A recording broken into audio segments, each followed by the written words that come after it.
They say success is the peak of life, but no one teaches you how to stand back up when the very people you love are the ones who push you into the deepest abyss.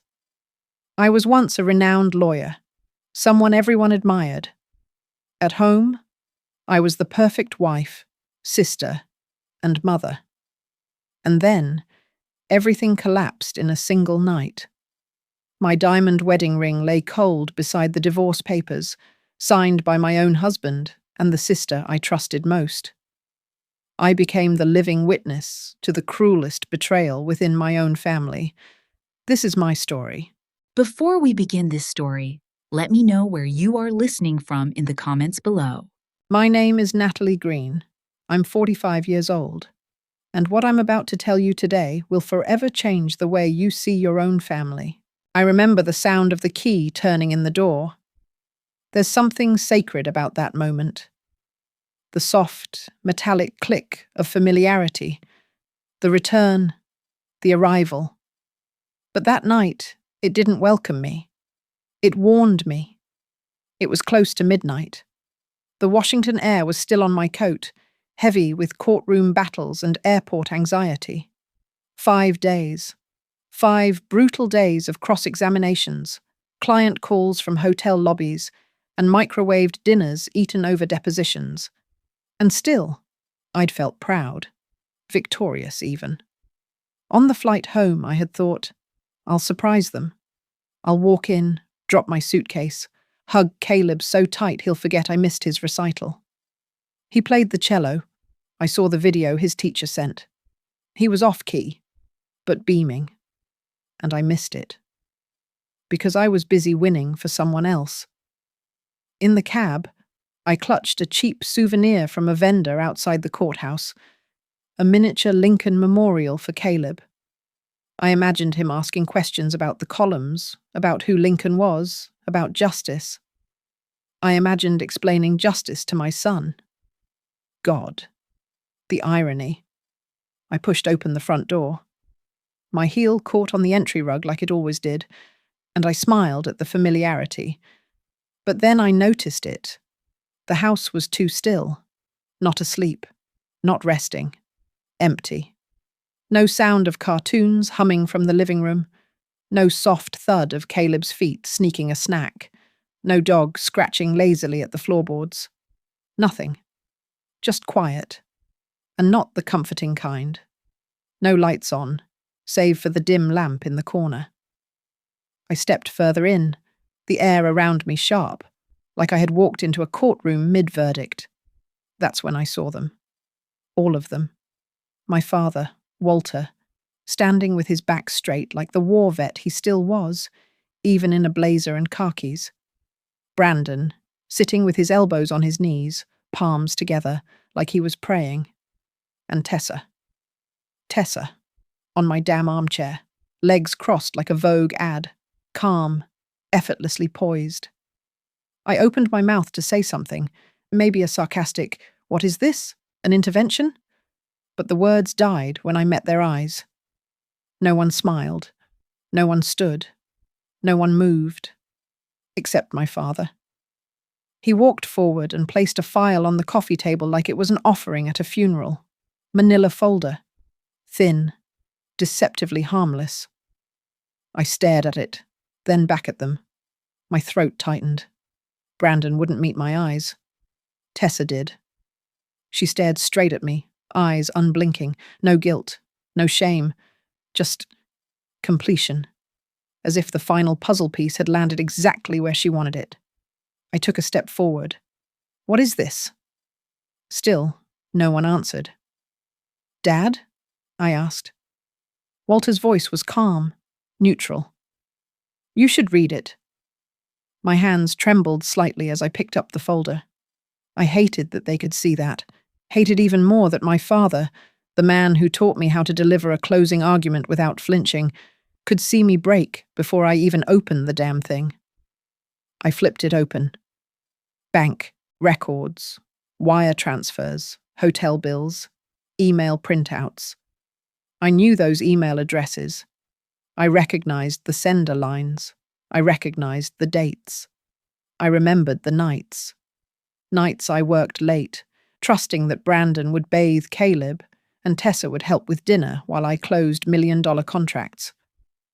Turns out they were helping each other. The room tilted slightly. Or maybe that was just my stomach reacting. No one explained. No one offered excuses. No one denied it.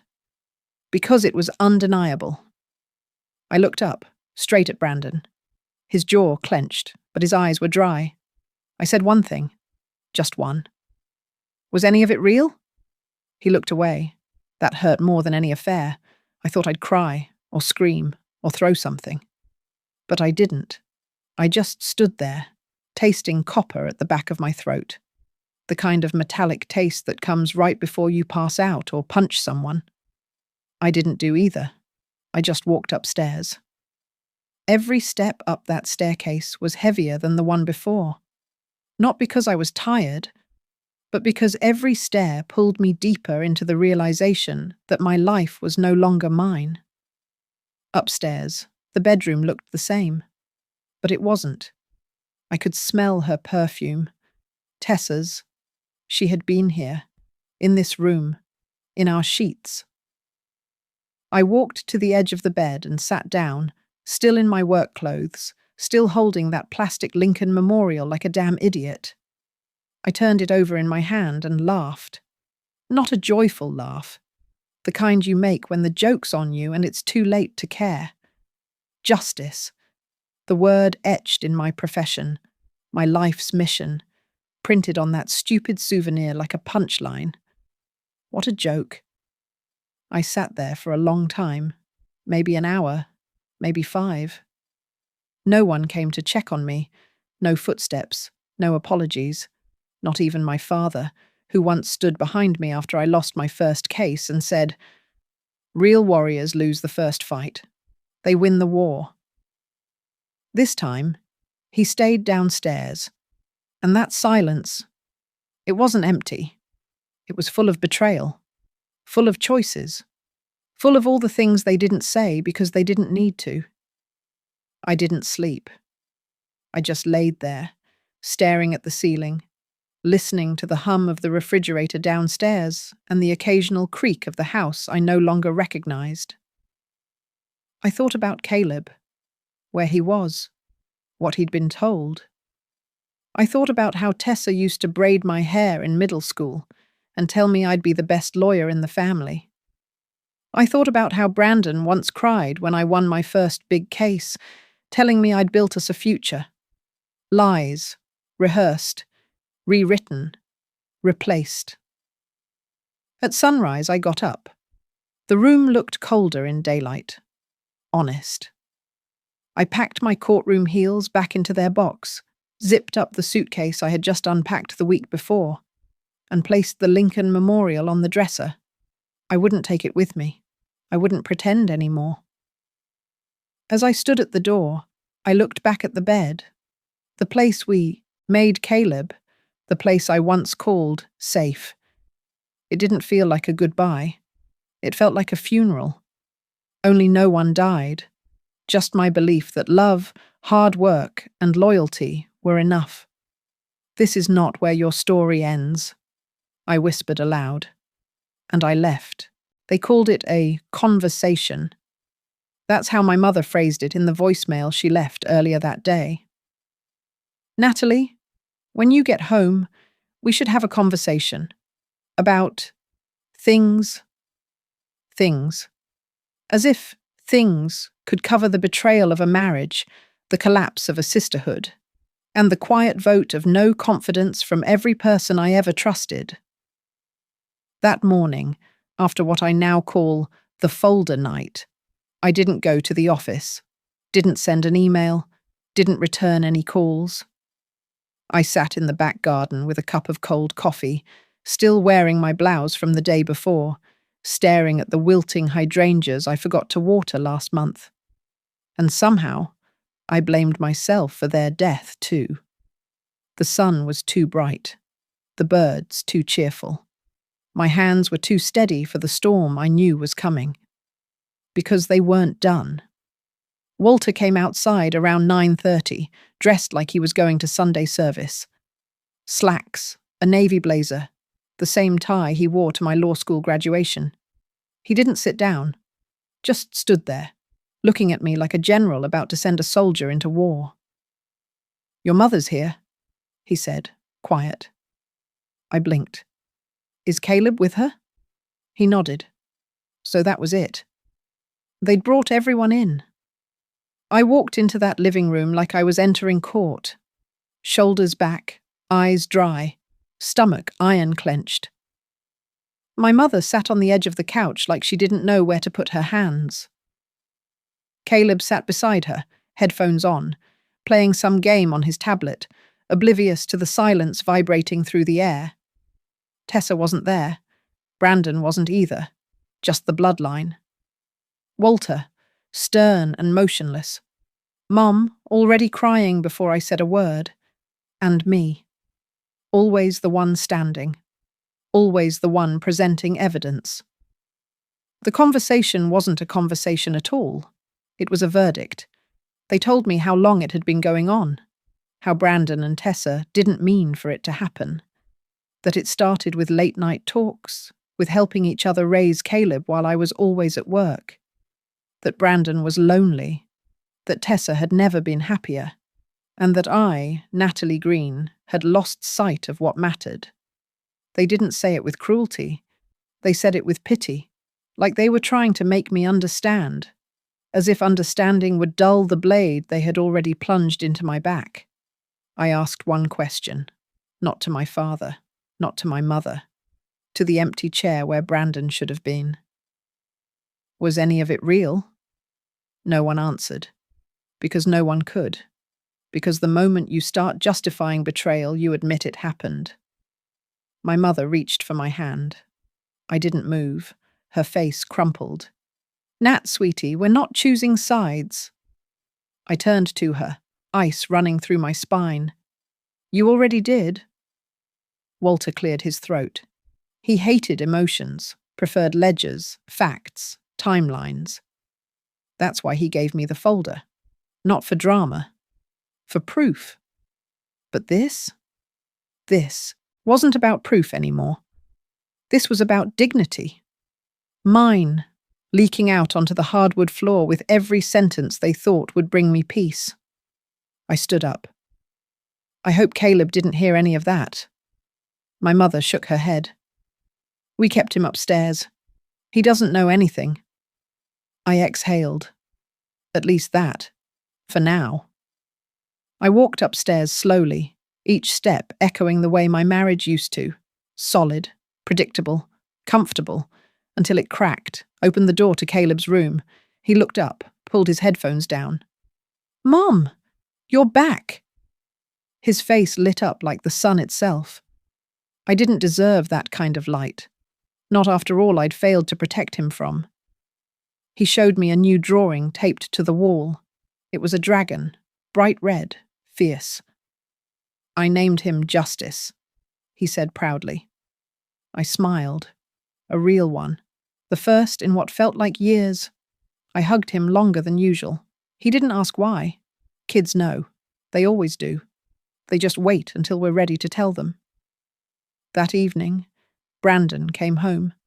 I was in the kitchen, heating up leftovers no one would eat. The moment I heard the garage door open, my chest tightened like a vice.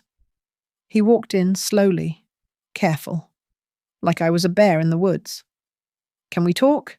he said. I didn't answer. He looked tired, or guilty. I couldn't tell the difference anymore. He tried the soft voice. "I never meant to hurt you." "Too late," I said. "You were gone so much, Nat, and I didn't know how to talk to you anymore." I turned slowly. "You could have tried, before you slept with my sister." He flinched. Finally, a crack in the facade. I stared at him for a long time. "You know what hurts most?" He shook his head. "That you didn't even fight for us. You made a decision, behind my back, with her. You burned it all down and left me standing in the ashes, wondering if I imagined the last 10 years. I was scared, he whispered. So was I snapped. Every damn day I walked into court hoping I wouldn't let this family down. He had no comeback. Cowards rarely do. I didn't scream. I didn't cry. I just said the one thing I knew would gut him. I won't be your victim, and I won't be your clean exit either. Then I walked upstairs and locked the door. That night, I wrote my resignation letter. They didn't fire me yet, but I could feel it coming. Whispers at the firm, clients not returning my calls. Brandon and Tessa were methodical. They'd planned more than just the affair. They were setting fire to the parts of me I hadn't even known were flammable. But I had a match of my own, and I wasn't done burning yet. I didn't plan to go in that day. The firm knew I was home. They'd probably heard some version of the drama already, whispered down hallways, reshaped through sympathetic sighs and surgical gossip. But some part of me still believed in decency, in loyalty, in legacy. I thought, maybe I can salvage something. I was wrong.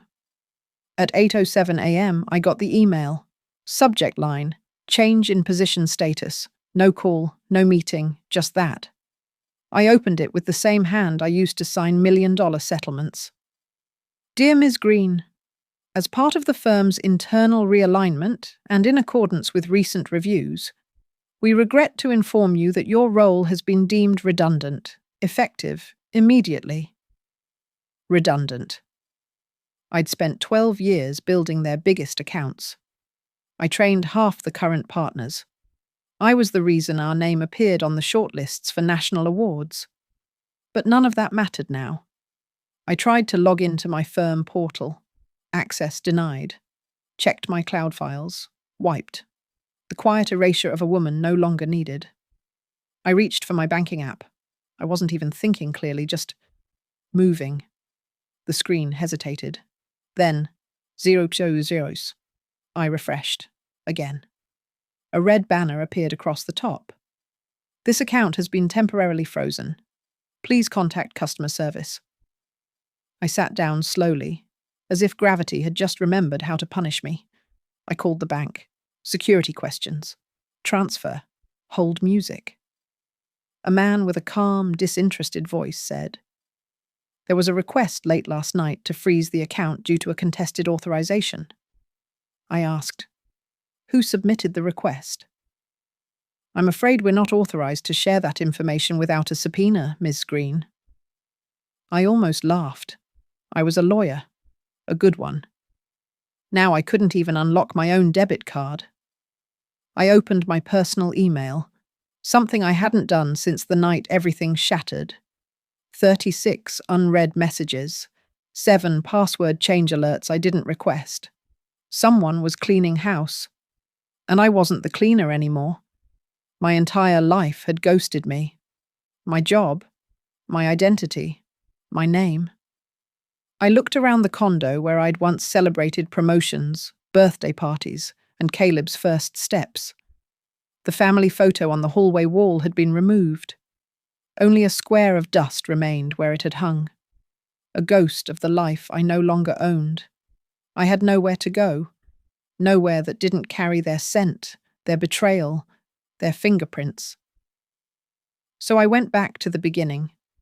The old house. 2 bedrooms. Peeling paint. Porch light that flickered when it rained. I bought it with my first bonus check, back when everything still felt possible. I used to call it my promise house, a place that meant I was making it. I hadn't been there in years. When I turned the key, it hesitated, then gave in. Just like me. The smell hit me first. Dry wood, faint mildew, and something nostalgic I couldn't name. There was nothing inside. Just space. The kind that echoes too loudly when you breathe. I walked barefoot down the hallway. The floorboards groaned, as if in conversation. I passed the bathroom with the broken mirror, the tiny closet with the wobbly shelf, the stain on the hallway ceiling we never quite fixed. Memories floated like dust, untouched, unbothered. I sat on the floor of the second bedroom, the one I once dreamed would be a nursery. Back then, I imagined Brandon painting the walls while I held Caleb. Back then, everything was us. Now it was just me. Me and the silence. And that silence. It didn't ask for anything. It didn't expect me to smile. It didn't demand forgiveness. It simply let me exist. And for the first time since the world collapsed, I cried. No makeup, no filter, no audience, just grief. Old and new, soft and brutal. It came in waves.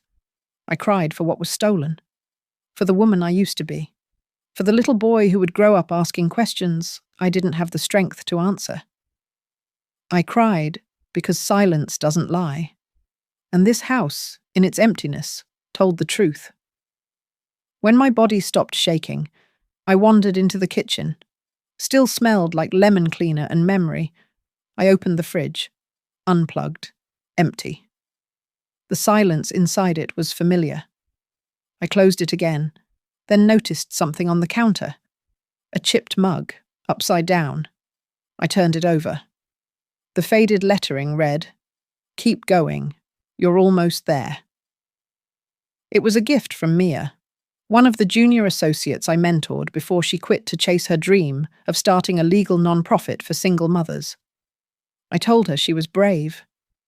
"Now," I whispered. "You were right." I checked my phone. Nothing from Brandon. Not even a warning before he froze the account. Just one missed call from a blocked number. And a message from my mum. "I don't know what to say, Nat. I love you. Please take care of yourself." I stared at it, then placed the phone face down.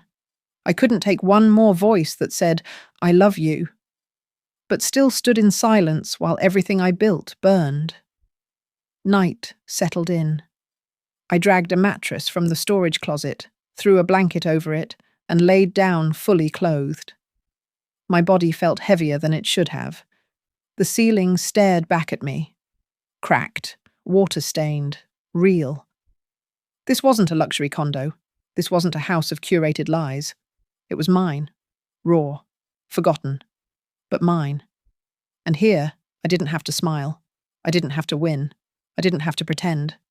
I breathed. In, out, steady, alive. At some point I whispered to the ceiling, "This is what starting over feels like. Not glamorous, not victorious, but honest." I closed my eyes, and for the first time in days, I slept. The first 2 days alone were the hardest. Not because of the silence, I had started to make peace with that, but because no one reached out, not friends, not colleagues, not even family. It was like I'd been erased, not loudly, not violently, but quietly, surgically. A gentle deletion from the lives I thought I mattered to. I wasn't a person anymore. I was a headline in their group chats, a complication, a scandal they were grateful to be distanced from. I woke up before dawn, not from alarms or meetings, but because my body had forgotten how to sleep. The dreams stopped visiting, and in the stillness before sunrise, I would lie there listening to the sound of nothing pressing in from all sides. Even the air felt heavier. There were mornings I'd walk the entire length of the house just to prove I still had a presence. Tap the light switches on and off. Count the steps between the bathroom and the kitchen. Whisper my name out loud to the walls, just to hear it echo back. Natalie Green. Natalie Green. Natalie who? I spent hours at the kitchen table, staring at the stained wood, tracing rings left by coffee cups long gone. I didn't cook. I didn't clean. I barely remembered how to be a person. The only proof I existed was in the smudged window reflection I caught when the sun hit just right. On the third morning, I sat in that dim, fading light, drinking instant coffee from a chipped mug I didn't remember owning. I wore the same sweatshirt 3 days in a row. The smell of sleep and sweat had long replaced perfume. That's when the phone rang. Blocked number. For a brief moment, I imagined Brandon. I imagined him calling, apologizing, saying it was all a mistake, that he missed me, that he'd made a terrible choice. But I knew better. I almost didn't pick up. But some instinct in me, the part that hadn't completely gone numb, moved my hand toward the phone. I answered. Nat? The voice was softer than I remembered. Tired. Older. It cracked on the first syllable. It was my mother. I said nothing. The silence stretched between us like a tightrope we were both afraid to fall from. I don't even know if I should have called, she whispered. Still, I didn't speak. Then she said the thing I wasn't prepared for. I didn't call to take sides. That broke the quiet in me, just a little.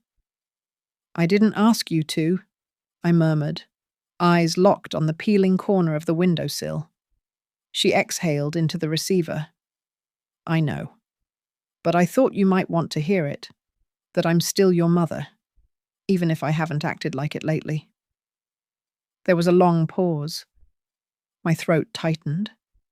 I hadn't realized how much I needed to hear those exact words until they arrived. Tentative. Raw. Real. I don't understand what happened between you and Tessa, she said. I don't want to make excuses, but I do want you to know this. I see you. I see how strong you've been. I closed my eyes. A single tear escaped. Feels like I'm invisible, I admitted. You're not, she replied, voice firmer now. You're hurt, but you're not alone. She hesitated, then asked, Have you eaten? I almost laughed. It was such a mother question, basic, grounding, human. And I hadn't. No, I whispered. Then eat something, even toast, just something, and call me back. Or don't. I just needed you to know. I'm here. When you're ready. And then she hung up.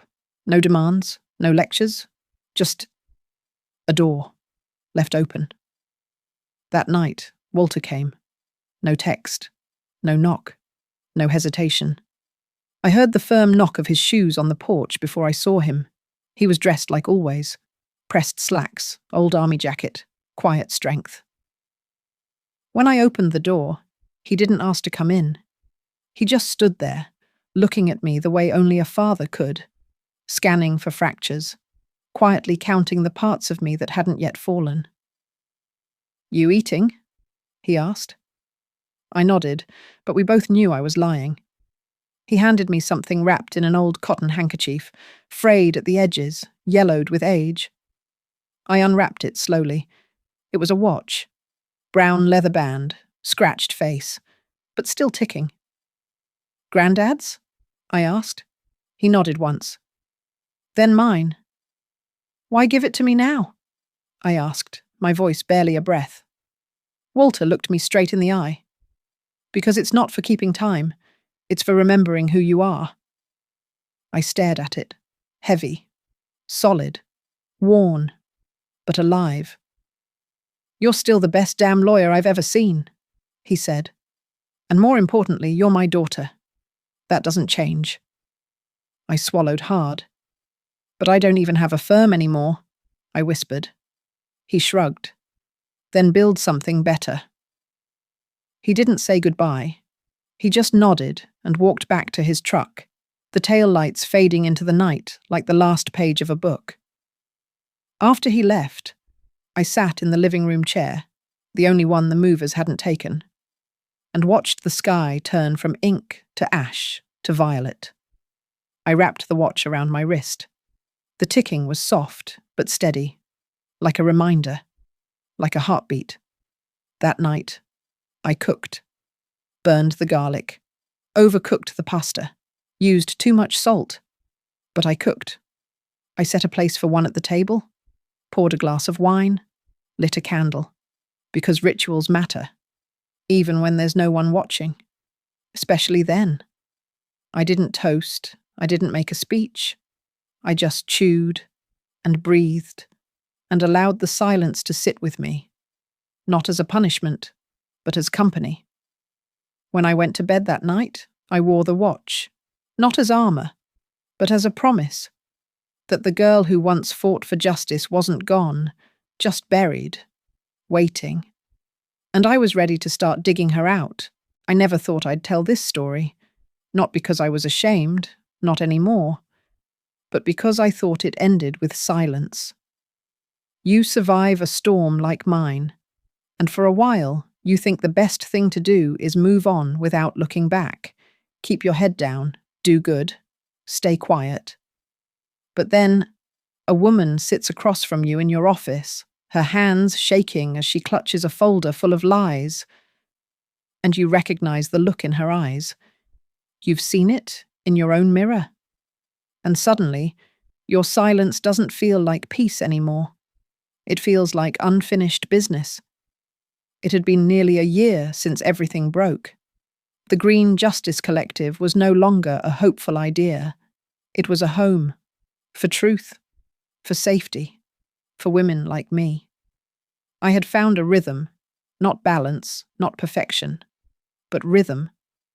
Caleb had started calling it our new normal.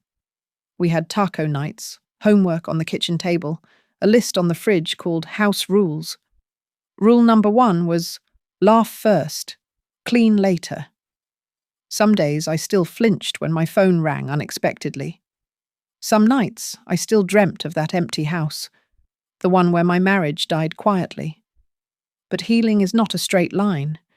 It's a spiral staircase. Some days you go up. Some days you circle the same step again. And then, some days, you climb. One of those days came when a former client returned. She didn't come for legal advice. She came to say thank you. She wore lipstick this time. Her voice didn't shake. I wanted you to know, she said. I started school again. I'm going to be a counselor. I smiled, tears stinging behind my eyes. You already are. She looked around the office, eyes landing on Caleb's framed phoenix. You kept it. Of course, I said. It keeps us. Before she left, she handed me a small envelope. Inside was a quote, handwritten. We are the stories we survive, but we are also the stories we choose to tell next. I taped it above my desk, right beside the sticky note that read, Kindness is our loudest legacy. That night, I opened the bottom drawer of my desk. Inside were the unsent letters, ones I had written to Brandon, to Tessa, to myself. I read them slowly. Brandon's letter was rage. Tessa's was confusion. My letter to me. It was grief. I held the pages for a long while. Then I walked outside, into the quiet parking lot, and lit a match. One by one, I burned each letter in a small fire-safe bin. Not out of hatred, not out of drama, but as a ceremony, a release. The flames didn't feel like destruction. They felt like clearing space. Later that week, I found an old photograph in my closet. It was from the day I met Brandon. A conference. He was younger, clean-shaven, confident in a way that had once made me feel safe. I studied my own face in the photo, the way my smile reached my eyes. It struck me how sincere I looked, how whole, and how real that moment had been, despite everything that came after. That's when I understood something I had resisted for so long. Not every memory is a lie just because the ending was a betrayal. There was love, there was effort, and still, there was harm. Two truths, coexisting, just like justice and kindness. The next morning, Caleb knocked gently on my bedroom door. He held my watch, Walter's watch, the one I hadn't worn in weeks. You forgot this, he said. You should wear it today. You have that podcast interview, right? I smiled. You remember everything. He shrugged. You remember everything and you still cook. That's more impressive. I laughed, clipped the watch to my wrist, and felt its familiar weight. Not heavy, grounding. The podcast host asked me toward the end, if you could say one thing to the woman you were a year ago, what would it be? I paused. Then I said, I'd tell her she's not stupid for trusting, that her softness isn't a weakness, that what happened to her isn't who she is, and that forgiveness doesn't make her foolish. It makes her free. The host was quiet.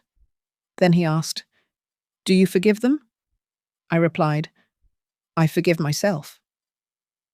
That evening, I stood in front of the mirror in my room. Same mirror, different eyes. Not sad, not angry, just steady. I forgive you, I said softly to my reflection, for staying too long, for loving too hard, for surviving so quietly. And then I said it again. I forgive you. There's power in the last word. For a long time, I thought justice was the last word. Then I thought truth was. But now I know. The last word is forgiveness. Not because they earned it, but because I needed it. Because it made room for what's next. Because it opened a door I thought had closed forever. And so, if you're listening to this, or reading it, or just finding yourself at the bottom of your own story wondering how the hell you begin again, this is your sign. This is your permission. You don't have to be okay yet. You just have to be honest. You just have to choose what comes next. And maybe, just maybe, you start by whispering the words I now say without shaking. Forgiveness is not for them. It is for you. It is the key to your next chapter. We didn't talk about revenge. Walter and I weren't that kind of people, not out loud. Instead, we talked about records, discrepancies, patterns, safe words that sounded clinical, almost detached. But underneath them lay fire, precision, and a kind of fury we didn't dare name. Not because we feared it, but because we respected its power. Every night, after Caleb went to bed, Walter would show up like clockwork. Sometimes in his uniform habit, worn jeans and that battered olive jacket he refused to throw away. Other times, in silence, just a hard drive in one hand and a coffee thermos in the other. We turned my kitchen into a war room. Sticky notes covered the fridge. USB drives littered the counter like shrapnel. A corkboard dominated the far wall, not for decoration, but for direction. It held the map of their crimes, transactions, dummy corporations, falsified emails, and dates that would unravel everything they'd built from my silence. Tessa had registered a consulting firm in Nevada under a pseudonym that barely disguised her initials. Brandon had pushed through executive expenses from accounts we never discussed, ones that bypassed routine audits because I had trusted him to oversee them. That was my mistake. I had trusted them both. And now I was threading the needle of their undoing. While Walter handled the structure, I handled the weight, the dual lives, the balance between uncovering crimes and being a mother, between analyzing their betrayal and slicing fruit for Caleb's lunchbox. During the day, I smiled like nothing was unraveling behind my eyes. We went to the park, built Lego cities, watched reruns of cartoons I had seen 100 times before, and still laughed like it was the first. At night, I swapped bedtime stories for subpoenas. There was something sacred in that contrast. Some nights, I stared at Caleb sleeping and wondered how much he understood. Children see more than we want them to. They may not know details, but they know atmosphere. When the air gets heavier. When their mother isn't quite breathing right.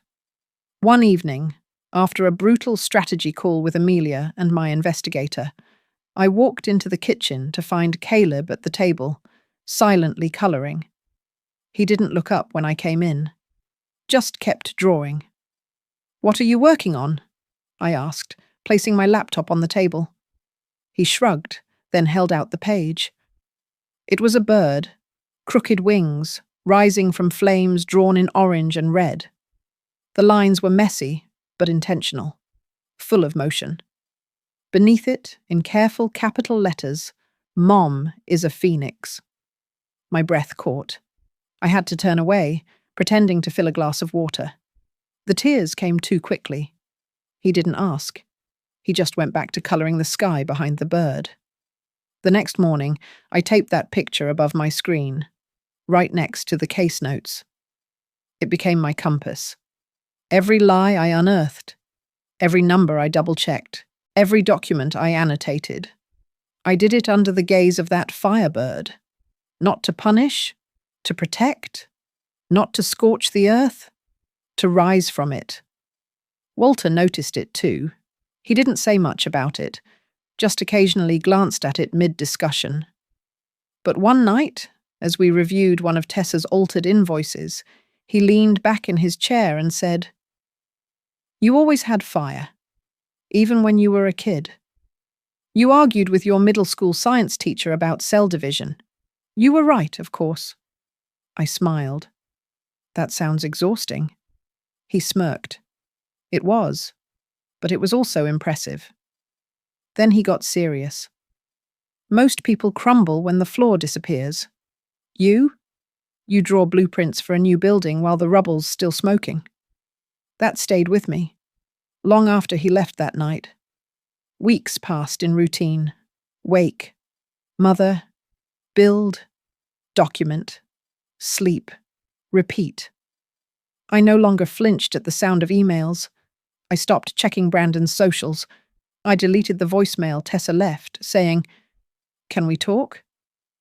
There was nothing left to say.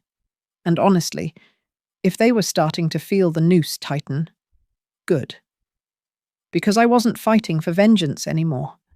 I was building something they could never touch. The night before we finalized the full evidence packet, I found myself staring at the corkboard longer than usual. The red strings, the arrows, the timestamps. It looked like the final chapter of a crime novel. Except this wasn't fiction. This was my life. "This is it," I whispered. Walter, standing behind me, crossed his arms. "No, this is just chapter 1. He wasn't being dramatic. He meant it, and for the first time, I felt it too. The story wasn't ending. It was restarting, on my terms. That same night, I tucked Caleb into bed. He snuggled into the pillow, already half asleep, and whispered, "You're smiling more now." I paused. "Am I?" He nodded. "You don't look mad anymore. You look strong, like in the drawing." I kissed his forehead. "Thank you for seeing me." He opened one sleepy eye. "You're my safe place, Mum." I stood there long after he drifted off, watching his small chest rise and fall, listening to the rhythm of his breathing, the quiet, dependable beat of a child who believed in me. And in that moment, I made a promise to myself. Not just to finish what I started, but to build a future where neither of us would ever have to flinch again. I had been to 100 engagement parties, country clubs, hotel ballrooms, backyards strung with fairy lights. I had even hosted my own once, a rooftop affair with candles and jazz and a skyline that looked like promise. But nothing, absolutely nothing, prepared me for the quiet war I was about to walk into. Brandon and Tessa's engagement party was held at the Marlowe, 5-star, vaulted ceilings, chandeliers from Italy, the kind of place where the walls didn't echo, they listened. The guest list was curated to perfection. Clients, judges, board members, socialites, people who knew how to clap with wine glasses in hand and speak in euphemisms. As soon as I walked through the doors, Caleb gripped my hand tighter. "Do we have to stay long?" he whispered. "Just long enough." I told him. He didn't ask what that meant. He knew. He always knew more than I wanted him to. Inside, the room glittered. Live jazz murmured in the background. Waiters floated by like synchronized swimmers. Glasses clinked in rhythms of rehearsed joy. Tessa stood center stage in a gown that looked stitched from the idea of success. Brandon stood beside her, smiling that same camera-perfect smile I used to believe in. For a moment, just a flicker, I wondered if they felt safe. If they believed they'd truly gotten away with it. They shouldn't have. Because tonight wasn't for celebration. It was for exposure. Walter lingered near the bar. He wore his usual silence like armor. When our eyes met, he gave the smallest nod. The trap was set. I took a glass of champagne, didn't sip it. Just something to hold. Something to anchor me. Caleb stood close, looking up at the chandeliers, then back at me. "You okay?" I asked. He nodded, though his fingers tugged at the hem of his sleeve. His voice was quiet. "Everyone's pretending." My throat tightened. "Yes, they are." He didn't ask why. He just held my hand tighter. At exactly 8:17 p.m., the lights dimmed. Brandon stepped up to the mic. Tessa followed, her hand perfectly placed on his forearm. The crowd turned, hushed with reverence. I knew this performance. The voice drop, the slight smile, the public vulnerability polished just enough to pass as sincerity.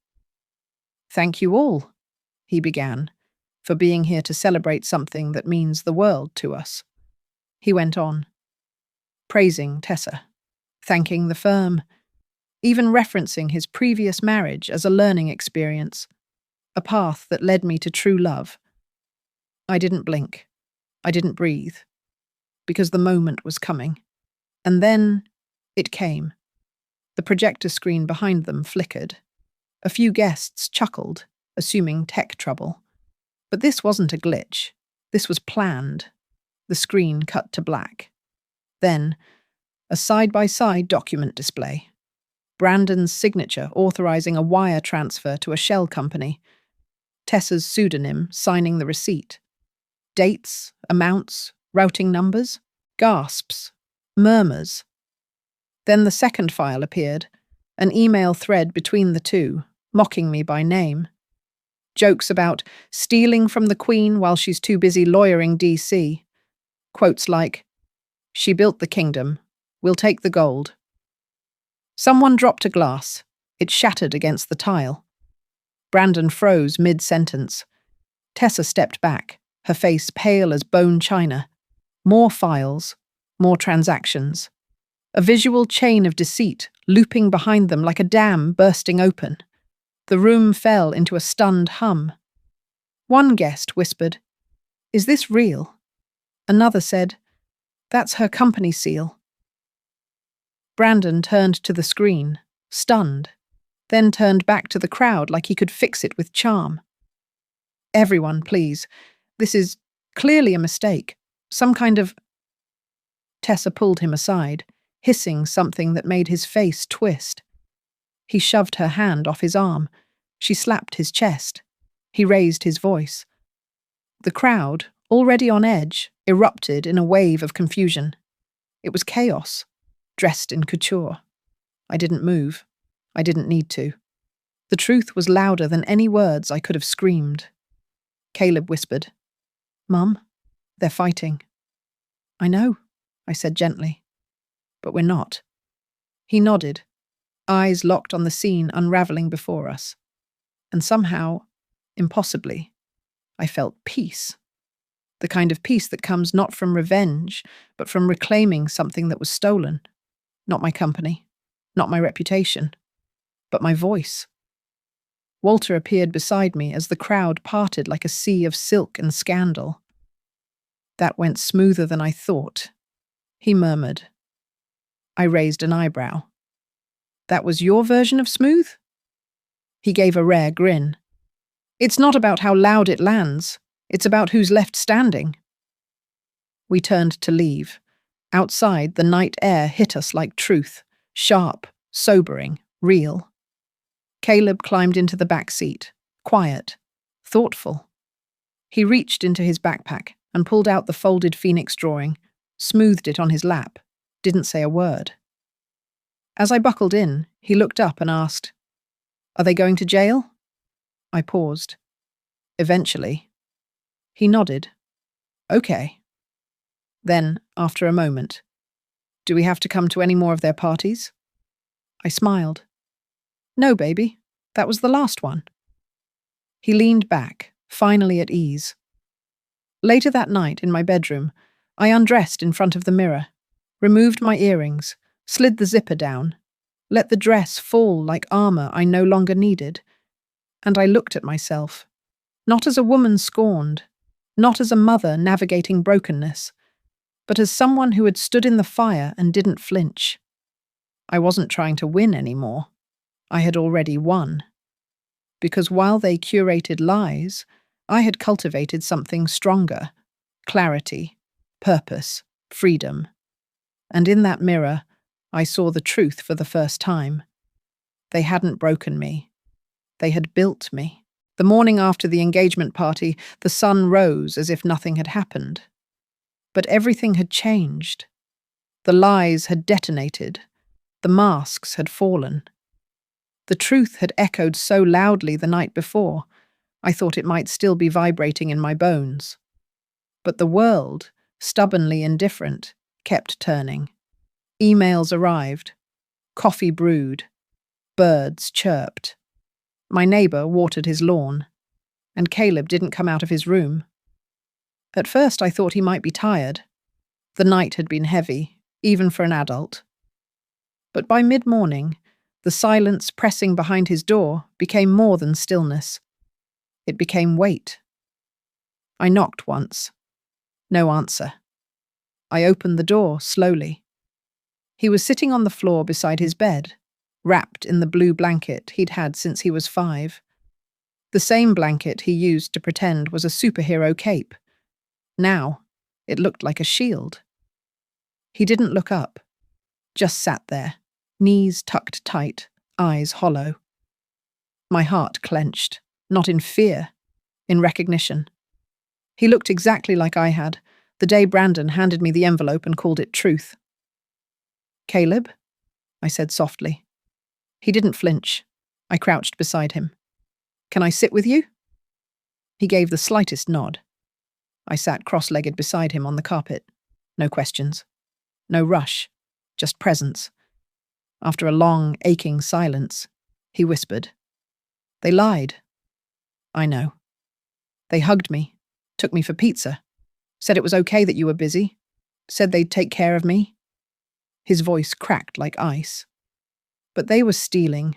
From you. From us." I didn't interrupt. I let him speak, even when the words came out broken. "I didn't see it," he said. "I thought they were good. I thought they liked me. What if I helped them hurt you?" That's when I realized. He wasn't just hurt. He felt responsible. He thought he had failed me. I reached out. At first he tensed, like he didn't believe he deserved comfort. But then, slowly, he fell into my arms. And broke. Not a little. Not politely. But fully.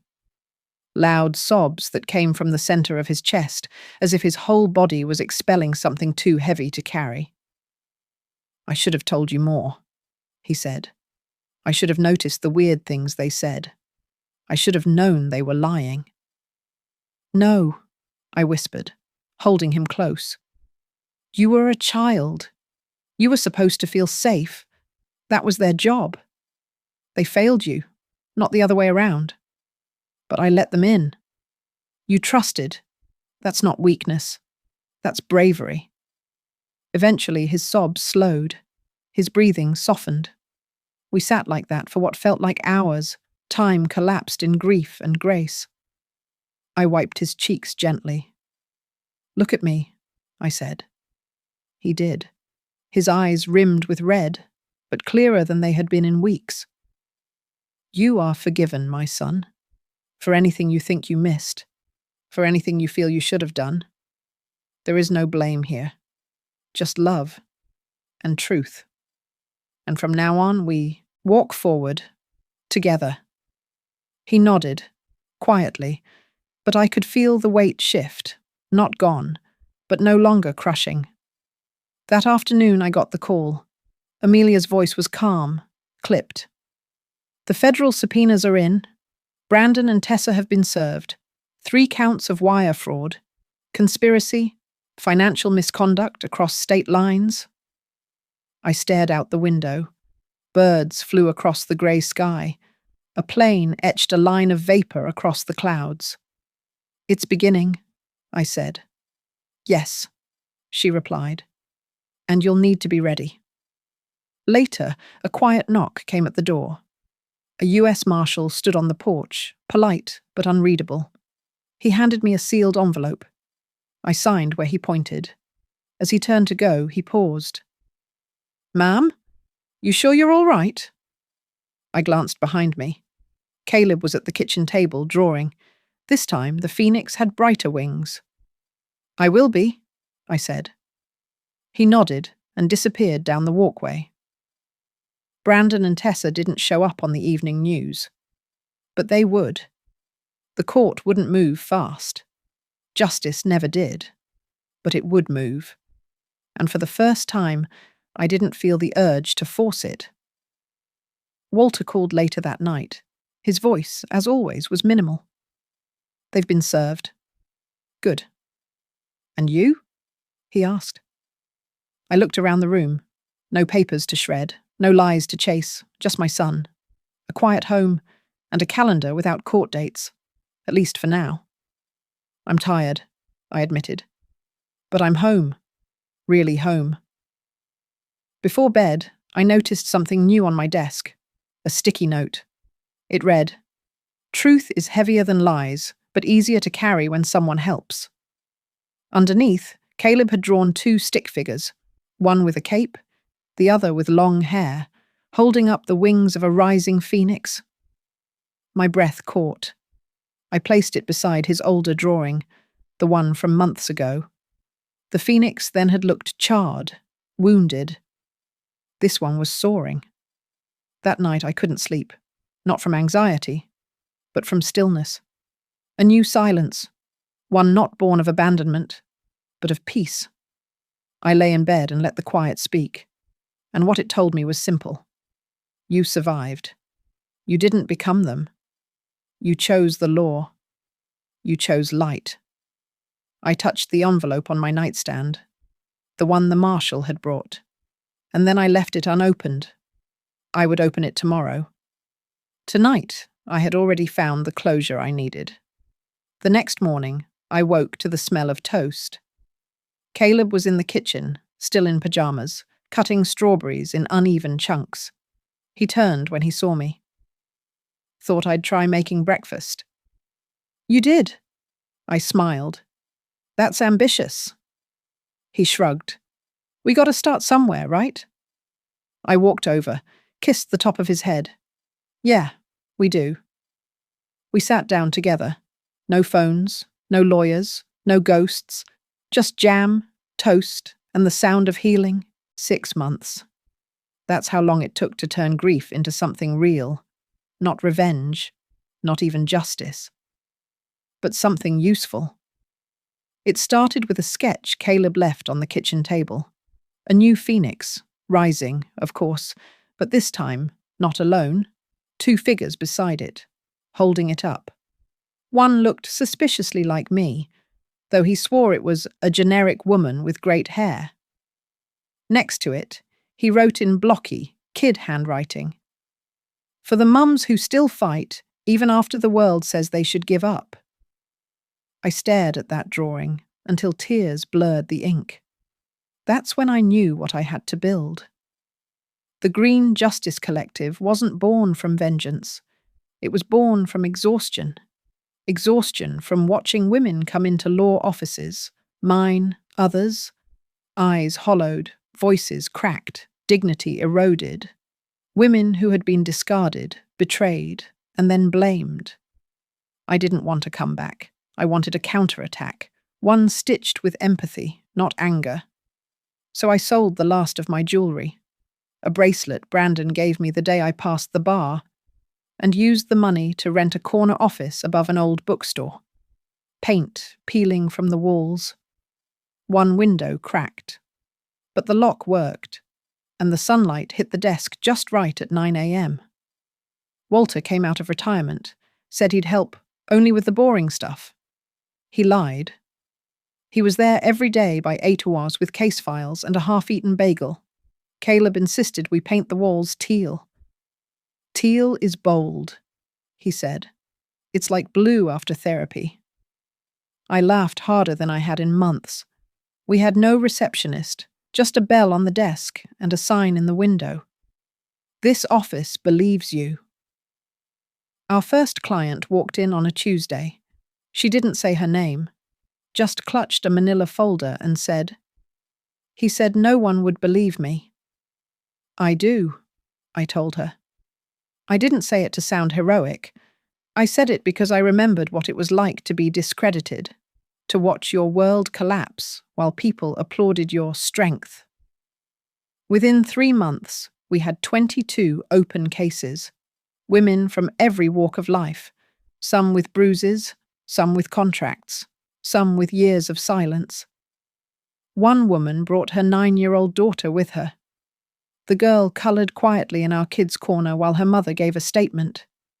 Before they left, she handed me a crayon drawing of the phoenix Caleb had taped to the wall. "This bird looks like it never gives up," she said. "She doesn't," I replied. Brandon's sentencing came and went. 2 years, minimum security, early parole likely. I didn't go. I didn't need to watch him wear a suit in court and pretend to be sorry. Forgiveness didn't require me to look at his face. It just required me to stop letting it define mine. Tessa vanished. No emails, no letters, not even an attempt to justify.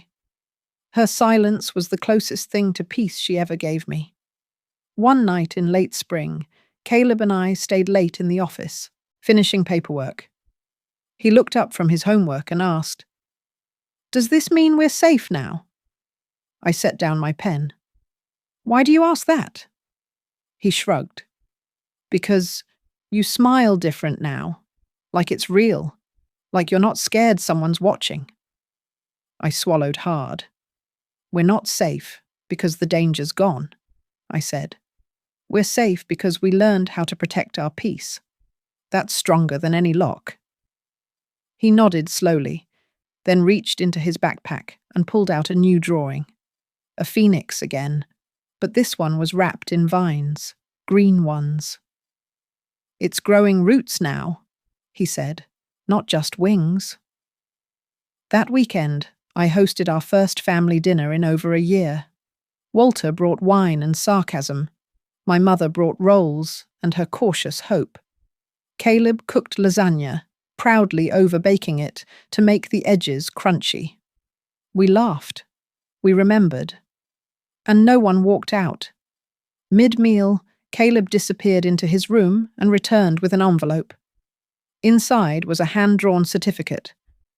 Team Green Award for turning ruins into something real. He handed it to Walter.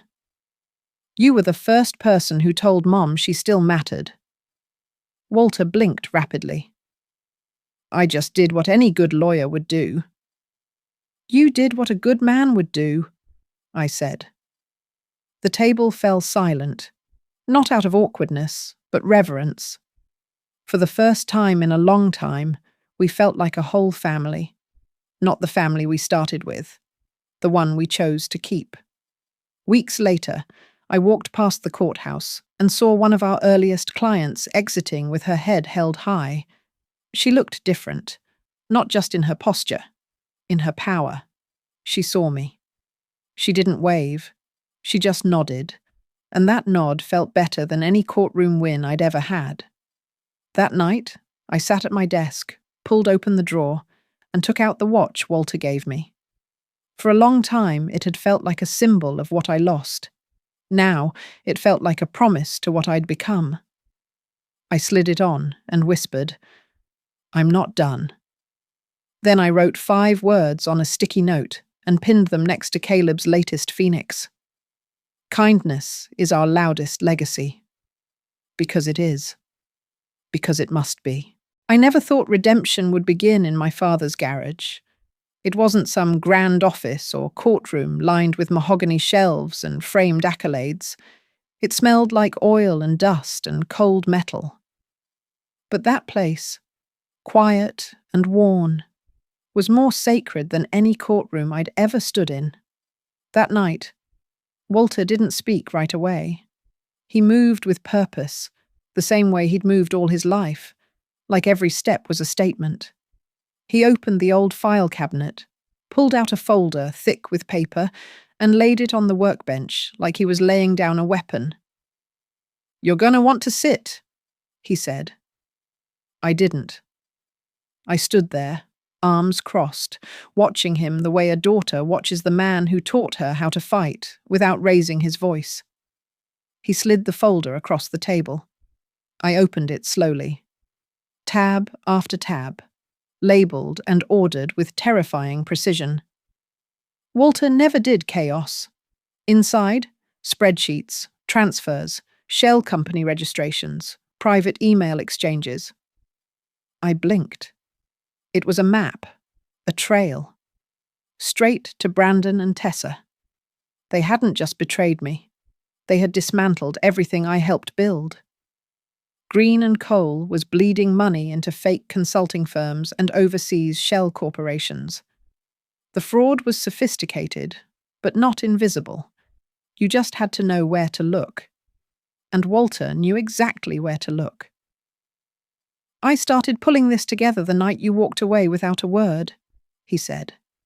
"When you didn't cry, didn't yell, that's when I knew something bigger was going on." I felt the bile in my throat rise. My hands shook slightly as I flipped through the tabs. Their names were everywhere. And mine, tied by association, appearing on documents I hadn't touched. "There's enough here to ruin them," I said. Walter looked me in the eye. "Only if that's what you want to do." I didn't answer right away. That night, I drove back to the old house, parked in the driveway, and just sat in the car with the folder on the passenger seat like it might combust. Ruin them? Did I want that? There was a time, not long ago, when I would have dragged them through the mud, taken it public, made them regret ever thinking they could destroy me. But now I didn't want revenge. I wanted clarity. I wanted my name back, my son's peace, my father's legacy protected. That was bigger than anger.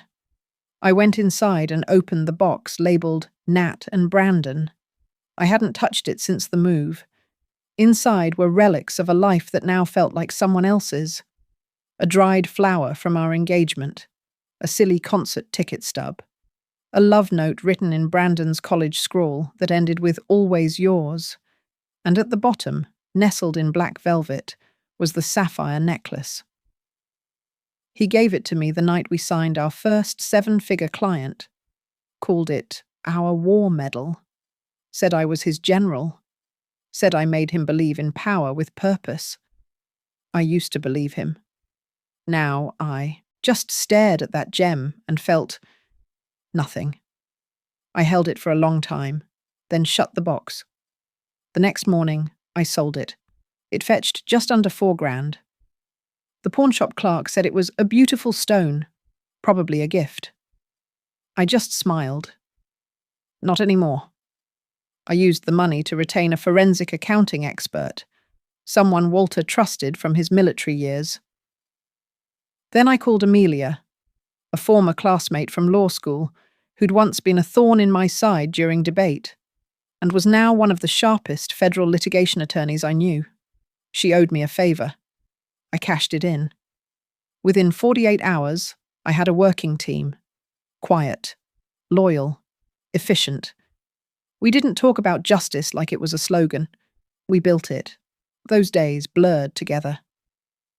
My hands, once used for court gestures and child bedtime routines, now spent hours clicking through documents, highlighting anomalies, checking EIN numbers, tracking transactions. I became fluent in deception, the language Brandon and Tessa spoke fluently behind my back for years. Walter sat beside me every night. Sometimes he brought food. Sometimes he just brewed coffee. He never tried to take over. He just reminded me, by being there, that I wasn't doing this alone.